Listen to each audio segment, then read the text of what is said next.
할렐루야. 네. 성령 강림조로 9번째 주일 우리 남북평화통일 공동기도주일 예배에 참석하신 사랑하는 성도님들께 하나님의 크신 은혜가 함께 하시기를 바랍니다.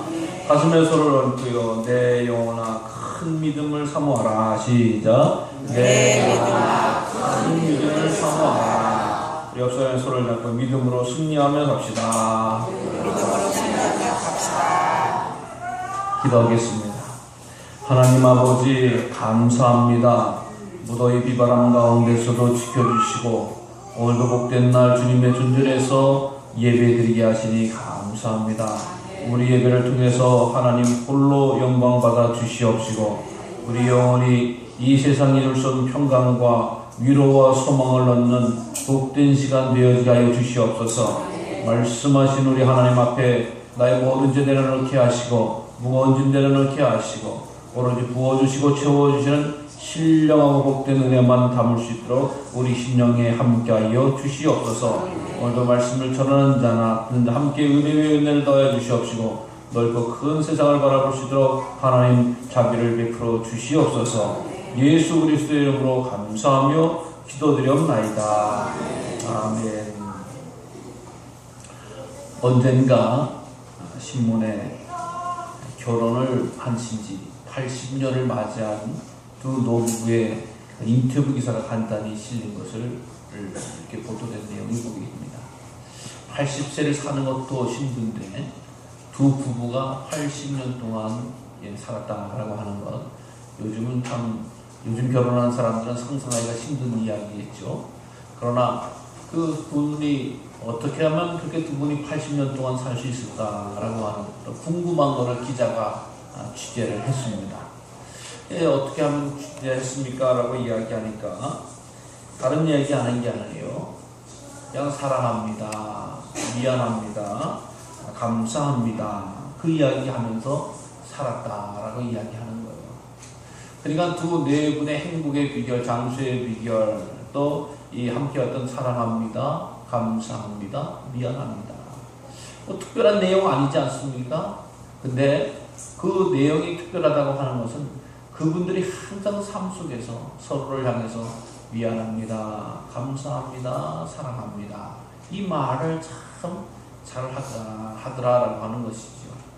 그러니까 두 노예가 정말 우리가 흔히 이야기해서 머리털이 팥뿌리가 되도록 이렇게 살아가시면서 그 마음속에 있는 것을 담아두지 않고 상대방을 향해서 즐겁게 아름답게 표현하는 것, 고백하는 것, 이것이 참 좋더라라고 하는 것입니다.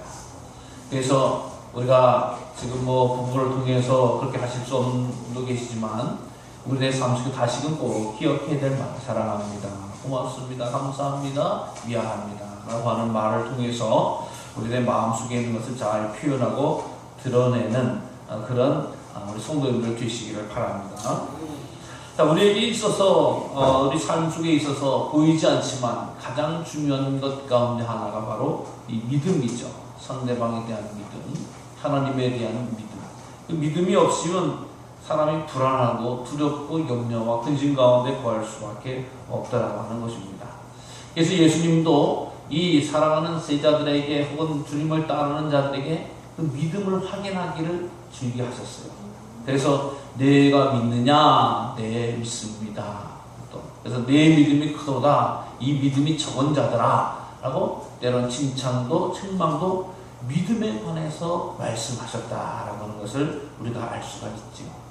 그래서 성경에 보면은 믿으면 그게 세 종류의 믿음이 있구나라고 하는 것을 알 수가 있습니다. 어떤 믿음이냐? 바로 약한 믿음이구나. 이 믿음이 적은 자야. 이 믿음이 약한 자야. 여러분, 믿음이 있지만 믿음에 대해서 약한 사람이 있다. 우리가 믿음을 생활을 하지만 믿음이 약해질 때가 있다라고 하는 것을 기억하시기 바랍니다. 나는 항상 굳센 사람이야, 굳센 믿음의 사람이야, 든든한 믿음의 사람이야 라고 착각해서는 안 된다. 내 믿음이 약해졌구나. 그런 이야기를 듣고 그런 문제를 당했을 때 내 믿음이 약해져서 내 마음이, 내 믿음이 흔들리는구나 라고 하는 것을 꼭 기억하시기 바랍니다. 그래서 우리가 이 믿음이 약해졌을 때 위기를 잘 친다는 것이 중요하다. 믿음이 약해졌을 때 더욱더 힘써 주님을 부르짖어 기도하고 또 사모하고 또 믿음의 사람들과 교제하고 그럴 때에 우리가 믿음의 약함으로부터 벗어날 수가 있는 거예요. 믿음이 약해졌을 때 세속적인 사람과 쾌락적인 사람과 또 우상 숭배하는 사람과 이단 사람과 만나게 되면 어떻게 돼요? 다 그쪽으로 빠질 수밖에 없고 내 믿음 쌓아놨던 게 다 무너질 수밖에 없다라고 하는 거예요. 여러분 믿음의 약함을 물리치시기 바랍니다. 다음에 믿음이 강한 사람이 있습니다. 백부장 같은 사람 믿음을 보고 주님이 칭찬, 내 믿음이 크도다라고 이야기하지 않습니까? 제가 로마의 백부장입니다. 내가 로마에서 간부급의 대단한 군사를 지도하는 그런 자입니다라고 하면서 정말 예수님 젊은 그 유대인의 남자에게 가서 머리를 조아릴 수 없다라고 이야기할 수 있습니다만 그것이 아니잖아요. 저도 사람을 부리는 사람인데 가라 하면 가고 오라 하면 오는데 주님께서 여기서 말씀하시면 다 될 줄 믿습니다. 우리가 정말 끝까지 주님을 모셔다가 어떻게 하기를 원했던 그런 사람들도 성경에 보면 주님 왜 이제 오셨어요? 왜 주님 왜 늦었잖아요? 막 불평하는 사람도 있었는데 그런 게 아니에요. 주님 앞에 찾아가서 주님이 말씀하시면 제 부하도 날 겁니다. 대수하도 날 겁니다. 라고 고백하는 그런 귀한 그것을 보고 내 믿음이 크다, 장하다. 이런 믿음의 칭찬을 듣는 사람입니다. 여러분, 우리는 강하고 굳센 믿음의 소유자가 되어야 될 줄로 믿습니다. 왜냐하면 주님이 그 믿음을 기뻐하시는 거예요. 주님이 우리들의 믿음을 기뻐하시는 거예요. 우리들의 물질을 기뻐하시고 우리들의 어떤 헌신과 사랑을 기뻐하시고 우리들의 믿음을 기뻐하신다. 주님을 향해서 굳세게 든든하게 사는 믿음을 꼭 기억하시는 거예요. 또 믿음은 성장하는 믿음이 있습니다. 믿음이 처음부터 굳센 믿음과 또 약한 믿음이 있는 게 아니라 믿음이 들어가면 점점 성장하게 됩니다. 맨 처음에는 주일날 오기 시작을 합니다. 맨 처음에는 옆 사람이 끌려서 옵니다. 겨우 옵니다. 그러나 점점 시간이 날 때 주님이 주일날에 사모되어지고 달려오게 되어지고 또 더더구나 온 가족과 자녀를 거느리고 오게 되는 것이 믿음이 점점 성장하는 것이다. 성장하는 믿음. 그래서 어떤 분들이 저 양반이 처음 믿을 때는 어땠는데 저 양반이 집사 때는 어땠는데 나중에 권세가 되니까 참 기특해 라고 이야기하는 것은 그 믿음이 정체되어 이르지 않고 점점 성장했기 때문이다. 그래서 주님께서도 어떤 거냐 겨자씨만한 믿음이 있으면 온 나무에 숲을 덮는다라고 이야기하는 거죠. 믿음에 성장하는 그런 믿음이 있다라고 하는 것을 말씀해 주고 있어요. 처음 예수님을 믿었을 때 믿음이 뭔지도 모르고 그냥 좋아서 나오지만 점점 알아가면서 배워가면서 그의 풍성함이 그의 삶의 아름다움이 충만해지는 것은 바로 성장하는 가운데 있기 때문이다 라고 하는 것이죠. 사랑하는 성도 여러분, 주님 제게는 지난주보다 오늘 더 성장된 믿음을 주시옵소서. 지난해보다 올해는 더 큰 믿음을 주시옵소서. 성장하는 믿음을 주시옵소서 라고 사모하는 것이 바로 우리 성도들의 마땅한 바인 줄로 믿습니다. 특별히 우리 아동부 어린이들 또 청소년들은 이 성장하는 믿음의 과정 가운데 있다라고 할 수가 있죠. 그래서 돌봄도 필요하고 양육도 필요하고 훈련도 필요한 것입니다. 훈련 없이 또 이렇게 돌봄 없이 성장할 수는 없다라고 하는 것 아니겠습니까? 그래서 여름이면 여름 성경학교도 하고 또 무슨 매주 또 교회도 하고 다른 프로그램도 진행하는 것은 저들에게 믿음의 성장의 기회를 주기 위해서다라고 하는 것입니다. 부모가 딸랑 애 태워놓고 놔놓고 야 이건 네가 알아서 커라 그런 부모가 어디 있어? 먹이고 입히고 씻기고 다 해서 키워내는 것처럼 이 성장하는 한 영혼이 들어왔다라고 하면은 성장하는 믿음이 되어질 수 있도록 이 양육하고 지도하고 돌보는 것이 얼마나 귀한 일인지 알 수가 없습니다. 그래서 우리 사랑하는 성도들은 정말 성장하는 믿음 가운데 있는 자들을 잘 양육하시기 바랍니다. 사랑의 젖을 잘 나눠주시길 바랍니다. 믿음의 헌신을 잘 감당하시면 주께서 복되다라고 합니다. 그렇기 때문에 양육하는 믿음, 성장하는 믿음은 굳센 믿음의 사람이 해야 된다. 굳센 믿음의 사람. 흔들리는 믿음의 사람이 하면 안 되죠. 굳센 믿음의 사람이 잘 양육할 때에 정말 그 성장하는 믿음이 뿌리를 내리고 또 줄기를 올리고 또 가지를 피고 꽃을 피우면서 열매를 맺어간다라고 하는 것입니다. 사랑하는 성도들, 그럼 믿음이 뭐냐라고 하는 것을 잠시 쉽게 설명을 하도록 하겠습니다. 우리가 믿음은 바라는 것들의 실상에 보지 못하는 것들의 증거다라고 이야기합니다만, 이 믿음에 대해서 쉽게 표현을 한다고 하면, 이 한때 로마의 알렉산더라고 하는 대왕이 이 전 세계를 지배할 때였습니다. 그가 어디든지 항상 몸이 안 좋아서 다닐 때에 항상 의사를, 주치의를 데리고 다니는 그런 경우가 있습니다. 근데 왕 곁에 가까이 있는 사람은 어떤 일을 당하느냐? 바로 시기와 모함을 당한다. 여러분들 나중에 어디 우리 분들이랑 계시면 젊은 분들이라고 그래요. 나중에 높은 사람 옆에 있으면 옆에 있는 것 때문에 시기와 모함을 당하기 좋은 자리다라고 하는 걸 항상 알고 있으면 돼요. 모르면 안 돼요. 그런데 이 알렉산더 대왕 바로 옆에 의사가 있으니까 이 시기와 모함을 당합니다. 그 시기를 어떻게 하느냐? 바로 알렉산더 대왕께 편지를 씁니다. 바로 이 의사가, 당신 주치의가 바로 이 언젠가 대왕님을 독살할 겁니다. 약을 먹을 때, 음식 먹을 때 독을 풀어서 독살할 겁니다 라고 하는 이런 이야기를 해서 올리게 됩니다. 그러니까 그 얘기가 이 알렉산더 왕의 귀에 들어오고 보게 되니까 다 이 사람들을 모아게 되어야 돼요. 다 모아서 지금 나에게 이 의사가 나를 독살한다라고 하는 그런 편지가 왔는데 내가 어떻게 하는지 보라 라고 이야기하면서 그 컵을 있는 물을 벌컥벌컥 마시더라 라고 하는 것입니다. 그러면서 이 왕이 나의 목숨을 의사에게 맡긴다 라고 하는, 내가 이 의사를 믿는다라고 하는 표현을 나타냈다라고 하는 것입니다. 사랑하는 성도 여러분, 우리가 믿는다라고 하는 것은 다른 것이 아닙니다. 쉽게 나의 인생의 전체를 예수님께 맡깁니다. 나의 인생의 전체, 나의 삶의 모든 부분을 예수님께 의지합니다. 내가 어떻게 해야 될지 예수님을 따르려 합니다. 또 예수님 앞에 순종하려고 합니다 라고 하는, 예수님 외에 다른 것이 없습니다. 예수님 외에 해답이 없습니다. 예수님 외에 풀길이 없습니다. 예수님 외에 쫓아갈 자가 없습니다 라고 하는 것이 바로 믿음이라고 합니다. 여러분, 우리가 예수님을 바라보고 예수님께 집중하고 예수님께 힘을 쓰는 것이 바로 믿음이다. 믿음이다. 오늘 본문의 말씀은 너무나 귀한 말씀을 또 우리에게 전해주고 있습니다. 첫 번째 말씀은 이 세상에 믿음으로 말미암아 구원을 받는다라고 하는 것은 그걸 너무나 잘 아는데, 이 세상에서 구원에 대해서, 믿음에 대해서 잘못 생각하는 사람이 있다. 믿음은 자기가 노력해서 찾아내야 된다라고 하는 것을 말하는 사람도 있다라고 하는 것을 경고하고 있습니다. 힘쓰고 애쓰는 것이 믿음이 아니다라고 하는 거예요. 모세의 율법에 의해서 의로운 자가 바로 구원을 받는다라고 이야기하지만, 율법은 사실 구원의 도구가 되어지지 못한다라고 하는 것을 말씀하고 있습니다. 율법이 있어서 그 법을 다 지키면 의로 여긴다. 그렇죠. 모든 법을 다 지키면 의로 여길 수밖에 없습니다. 근데 모든 법을 다 지키는 사람이 없더라라고 하는 거예요. 그러니까 율법으로 말미암아서 율법을 바라보면 한숨만 나오는 거예요. 한숨만 나오는 거예요. 아마 매년 혹은 또 이렇게 국회에서라든가 이 법이 바뀌어지는 경우를 보게 됩니다. 법이 바뀌어지는 경우를 보게 되면 그것을 어떤 거는 지킬만 한 것도 있고 지키지 못할 것도 있는 게 사실이에요.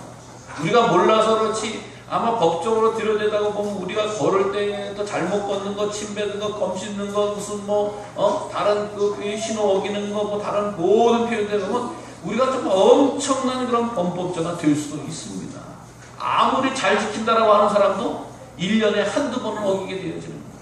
한두 번 어겨도 죄는 죄가 되는 거예요. 그러니까 율법에 따라서는 의로움 되어질 수 없다라고 하는 것을 성경은 다시금 말씀해주고 있는 겁니다. 이 세상에 사람의 세우는 법을 다 지킬 수 있다라고 하면 그 법이 있을 수가 없는 거예요. 그런데 또 어떤 사람 영적으로 보면 내가 힘을 써서 하늘에도 올라가고 내가 힘을 써서 저 지옥에도 내려가서 정말 하나님의 거룩한 일을 감당하겠다라고 하는, 믿음의 역사를 내가 감당하겠다라고 하는 어떤 그런 것에 대해서 찾아가는 것도 옳지 않다라고 하는 것을 말씀해 주고 있습니다. 철저하게 믿음은, 믿음의 구원의 역사는 우리가 하나님 앞에 자복하고 예수님의 은혜 가운데 거야지 되어진다라고 하는 것을 말씀해 주고 있습니다. 믿음의 고백은 놀라운 위로를 줘요. 마태복음 16장에 보면 이 세상에서 가장 멋진 믿음의 고백을 하신 베드로의 고백이 나옵니다. 가이사라 필리포 지역에 가셨어요. 예수님께서 가이사라 필리포 지역이라고 하는, 가이사라라고 하는 말은 카이저 뭐 이렇게 해가지고 이 로마 황제의 이름이에요. 필리포라고 하는 지역인데 거기다가 황제가 세운 신도시예요. 이방의 도시예요. 향락과 어떤 그런 우상 숭배가 많은 도시예요. 그곳에 예수님이 도착을 했는데 제자들에게 묻습니다. 야, 요즘 사람들이 나를 뭐라고 부르냐라고. 예수님, 더러는 세례요한, 때로는 엘리야, 더러는 그렇게 모세, 선지자 중에 하나라고 이야기합니다라고 대답을 합니다. 근데 세상 사람들은 그렇게 해도 너는 나를 누구라고 하느냐라고 이야기할 때에 뭐라고 대답하죠? 시몬 베드로가 나타나서 저는 그리스도이십니다. 하나님의 아들이십니다. 살아계신 하나님의 아들이십니다. 하여나 시몬아, 내가 복되다. 내가 그것을 알게 하신 것은 바로 하나님이시다. 내가 네 믿음의 고백 위에 내 교회를 세우리. 내가 장차 반석이라 베드로라 하리라 라고 하는 이런 놀라운 축복의 말씀을 듣게 되는 것이 바로 나오게 되는 것이죠. 여러분, 믿음의 고백을 베드로가 했지만 베드로가 한 것이 아니라 그를 할 수 있게끔 한 분은 누구시라고요? 하나님이시다. 하나님이 말씀해 주시고 하나님이 감동을 주시고 하나님이 지혜와 명철을 주시니까 내가 그 고백을 하게 되어졌다. 그 하나님이 주신 대로, 하나님이 주신 감동대로, 하나님이 주신 은혜대로 입을 열어서 증거하니까 이 축복이 누구한테요? 베드로에게 반석이라는 그런 축복을 받으라고 하는 겁니다. 오늘도 본문에 보면, 구절에 보면 내가 만일 내 입으로 예수를 주로 시인하며 하나님께서 그 죽은 자 가운데 살리신 그것을 내 마음에 믿으면 구원을 받으리라. 내가 만일 내 입으로 예수를 주로 시인한다. 예수님으로 주로 시인한다라고 하는 것은 내가 그래 계산을 해보니까 예수님밖에 없어 라고 하는 것이 아니라고 하는 겁니다. 이미 하나님께서 내 입을 통해서 예수님을 고백할 수 있도록 믿음을 넣어주셨다라는 거예요. 구원의 은총을 넣어주셨다라는 거예요. 그러니까 내 입이지만 내 입이 아니라 하나님 주신 감동과 하나님 주신 은혜와 하나님 주신 사랑과 하나님 구원의 역사에 내가 입만 열리게 되어진다. 그리고 또 뿐만 아니죠. 하나님께서 죽은 자 가운데 살리신 예수님을 마음에 믿으면 믿었다. 구원을 받는다. 그러니까 전적으로 구원의 은혜는 하나님으로부터 오는 것이다. 말씀해주고 있습니다. 그렇기 때문에 사람이 마음으로 믿어 의에 이르고 입으로 시인하여 구원에 이릅니다. 하나님께서 내게 믿음의 은혜를 허락해 주셔서 정말 마음으로 믿어지게 되어지는 역사가 있어지고 또 내가 그것에 응답해서 입으로 주님을 고백할 때에 구원을 받게 되어진다.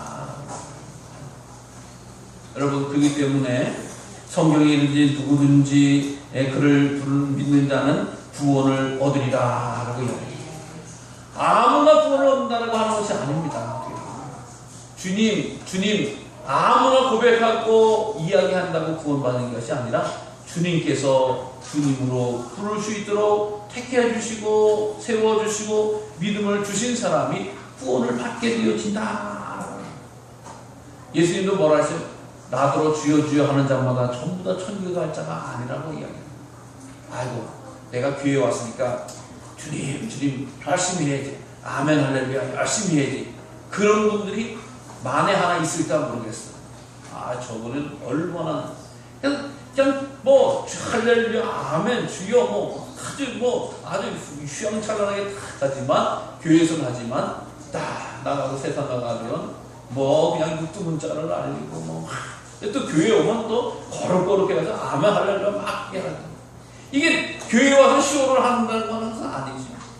그렇게 따지면 바리새인들이 주님으로부터 책망을 받지 않을 수 없고, 바리새인들은 사람들 보는 앞에서는 주여 주여 하면서 금식하면서 기도하면서 자기 속으로는 자기 입속을 채우는 드러내는 신앙, 사람을 바라보는 그런 태도의 모습을 간직하는 그런 모습을 갖더라고요. 그러니까 누구든지 주의 이름을 부른다는 구원을 받는다라고 하니, 누구든지 하나님으로부터 택함을 받고 믿음을 부어받고 또 고백으로 부어받는다는 구원을 받는다. 근데 그 구원받은 자가 가장 복되고 아름다운 믿음의 역사는 어떻게 되느냐? 그것을 가지고 증거할 때다, 선포할 때다, 드러낼 때라고 하는 것입니다. 그래서 전하는 좋은 소식을 전하는 자의 발이 아름답다. 주님께서 우리에게 믿음의 역사를 허락하시고 구원의 역사를 허락해 주시고 인생의 축복을 허락해 주시고 새 인생의 문제의 해답을 받았으면 그것에 대해서 드러내어지고 고백되어지고 선포한다라고 하는 것입니다. 이것이 바로 하나님이 더 기뻐하신 거다. 우리는 그냥 아는 것, 믿는 것, 주신 감동을 입술로 고백하고 주신 은혜를 전하고 고백한다고 하면은 이것이 바로 아름다운 인생으로 펼쳐진다라는 것을 말씀해주고 있습니다. 그렇기 때문에 정말 이 믿음에 대해서, 신앙에 대해서 사단은 또 불신앙은 자꾸 우리를 막으려고 해요. 그런 적이 있잖아요. 아, 내가 이때 예수님에 대해서 얘기를 하려고 그러는데 갑자기 생각이 들어오는 거. 내가 이런 얘기하면 아이고 저게 교회 다닌다고 말이야, 그런 식으로 이야기하네. 그런 이야기를 들을까봐 마음을 주춤하게 하는 거 있으면 그것을 넘어서라고 하는 얘기예요. 내가 그래도 믿음의 사람인데, 내가 신앙의 사람인데, 내가 예수를 지금 몇 년을 믿었는데, 내가 예수를 어떻게, 아이고 지가 뭔데 또 저것을 뭐 하나님 찾고 있어 기도하고 사람들이 그렇게 생각할까봐 라고 하는 것을 물리치시는 거야. 순간순간 예수님 앞에 영광을 돌릴 것은 영광을 돌리고 하나님 앞에 찬양할 것은 찬양을 돌리고 내 입술을 열어서 하나님 앞에 경배할 것은 경배하는 것이 복된 믿음의 역사라고 하는 것입니다. 주님께서 주는 감동과 은혜를 절대 말리지 마시고, 사람 의식할 때는 잠깐이지만 내 그것을 쌓고 하는 것이, 내 그것을 고백하고 증거하고 드러내는 것이 내 믿음의 역사에 영적인 진보가 일어나는 것이고 영적인 성숙이 일어나는 것이고 영적인 싸움에서 승리하는 것인 줄로 믿으시기 바랍니다. 사람이 뭐라고 그러는데 뭐 어떻게 해요? 사람이 뭐라고 그러는데 뭘 어떻게 해요? 마음대로 하세요. 주님 주시는 감동대로 은혜대로 가면 이 세상에 우리가 주님 주신 감동과 은혜대로 해서 세상에 손해볼 것은 없습니다. 주님 주신 은혜와 감동은 우리들의 인생을 해결해주는 귀한 방법이고 도구고 예수님을 거룩하게 드러내는 것이고 다른 사람들에게 선한 영향력을 끼치는 일이다. 우리가 예수님 잘 믿는다고 해서 세상 사람들이 방해하지 않아요. 세상 사람들이 실망하지 않아요. 예수님 잘 믿는 사람들이 없기 때문에, 예수님 잘 믿는 사람들이 줄어들기 때문에, 예수님 잘 믿는 사람들이 보여지지 않기 때문에 한국교회는 위기인 거예요. 한국교회로 우습게 오는 거예요. 예수님 잘 믿는다라고 하는 것은 아까도 말씀드렸죠. 내 삶을 드리는 건데, 내 삶의 모든 방향을 쫓아가는 건데, 그렇게 들으면 세상 사람들이 믿는 사람들을 두려워하는 거예요. 믿는 사람들을 우러러보는 거예요. 믿는 사람들처럼 살고 싶어요. 자기는 그렇지 못하지만 정말 잘 믿고 잘 고백하고 잘 순종한 사람 보면 나도 저렇게 살아야 될 텐데, 나도 저렇게 살고 싶은데, 나도 저렇게 살고자 하는데 라고 하는 그런 마음이 생긴다는 거예요. 제가 수요일에도 말씀드렸습니다만 요즘 로마 시대에 대한 책을 쭉 읽고 있는데 그런 거더라고요. 로마 시대의 사람들, 그리스 사람들, 그 전까지 우리 기독교가 들어오기 전까지, 기독교가 세계적인 종교가 되기까지 사람의 삶이 이 인생의 삶이 아니었어요. 정말 사람의 삶이 아니라 거의 짐승과도 비슷한 삶이었어요.